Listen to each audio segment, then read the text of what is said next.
Welcome to the NFL Playbook. No, CSU and Chop have not gotten the Rennell Zellweger treatment. We are two different people. I am Luke Louison, John Ball of Oil. You probably know my fantasy grout piece that I put out there every once in a while.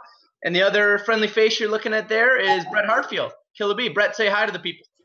How's it going, Grinders? So apparently we are the change of pace back for RotoGrinders here, so we're going to step in and talk a little football with you. I thought we'd start, Brett, by going back to a happier time. Week six. Cleveland was at home against Pittsburgh, and they were generous with the touchdowns. Ben Tate got 2 touchdowns. Isaiah Crowell got a touchdown. Terrence West was conspicuous by his absence, healthy scratch. And since then, it has been they've had 7 running backs go. All 3 of them were active in week 7. And then Tate and West in 8 and 9. And one of them, over 7 lines, has gone over 3 yards a carry. What do you make of this week? Well, I mean, obviously every running back has kind of left the door open. So with no true running back taking a hold, this just seems like a hands-off type of situation for our Thursday games here for the Cleveland run game. It's obviously Terrence West's time. He's going to get the bulk of the carries. But, it's like, can I see Ben Tate vouching or, grabbing some touchdowns from him, vulturing touchdowns? Yes. I don't know what's going on in Cleveland. So more than anything, it's just a hands-off situation for me. Yeah. And even if you started West and Tate and they were on the 1 yard line, couldn't you just hear that music and it's Isaiah Crowell, he's coming in with a steel chair to steal your touchdown. No doubt about it. Like, I mean, Isaiah Crowell was the most effective running back out of this troop. There's no doubt about it. Like, you look at any type of stats, Isaiah Crowell per touch, most effective running back. The reason why he was shut down was due to ball security. So if they decided to give him 0 touches last week, then I'm not going to even look in this backfield. I mean, I don't want anything of Tate or Terrence West. How many times do you think they can look at 1.6 yards per carry before they say, all right, Isaiah, are you sorry? Say you're sorry. Now go get the ball and run for more than 2 yards on any 1 carry. Right. All right, on to the next subject. Yeah, it's always darkest before the dawn, right? That was dark. Yeah. Maybe last week we saw the dawning of a new scenario there in Cincinnati. Yeah. Jeremy Hill went off, pretty much went full Hulkamania, ran wild all over the Jaguars. Right. This week I think there's no Geo again. So do you hear that sound? Is that the real American? I am a real American. You see it happening again? Yeah, I mean, there's no doubt since he's got a great run offense, mainly behind that offensive line.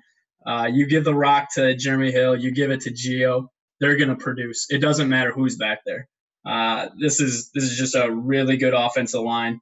And now, it's interesting, right? You got AJ Green coming back last week and didn't look fully effective. But now what does AJ Green fully effective, in this offense, what does that do to the running game? Does that open it up? Does it – I think it really helps out it should help out a box being stacked, right? I mean, there's no safeties coming up to do any type of run defense. So, yeah, I mean, I think no doubt Jeremy Hill stays effective with all of his carries.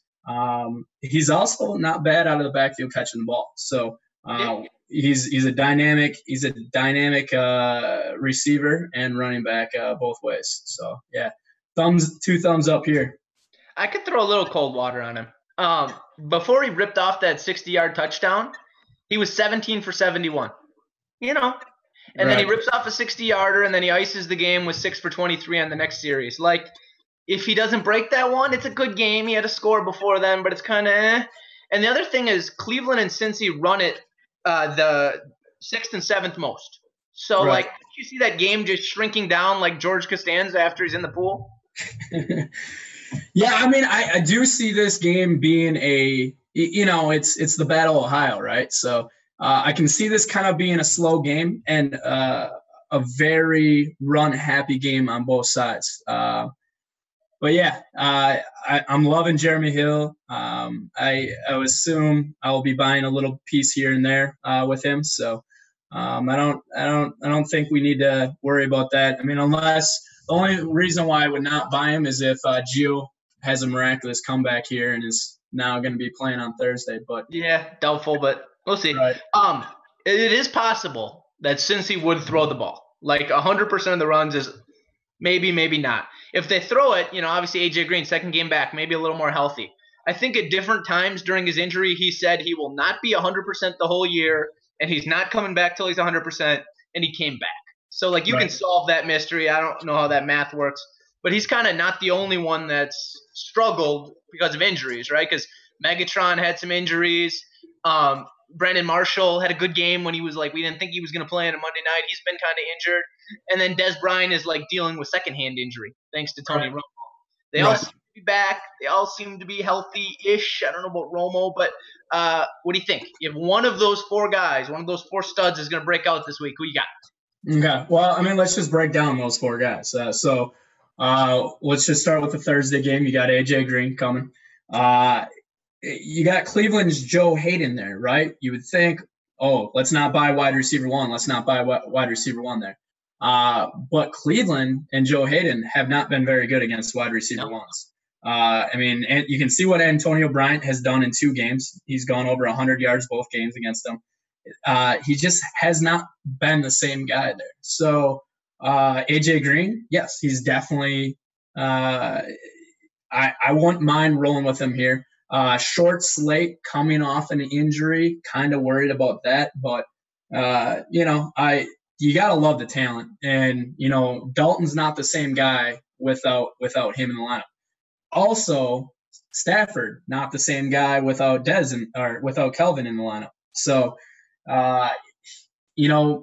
it's an interesting dynamic with a lot of these guys starting to get healthy, the 2013 class of wide receivers. Kelvin gets a Brent Grimes cornerback that's, very underrated. He's actually shut down. Underrated. Yeah, he's definitely shut down some really good wide receivers. So I would kind of tread lightly with the Kelvin. Dez, I have a little minus mark next to Dez only because of his quarterback. You got the Brandon Weeden factor there.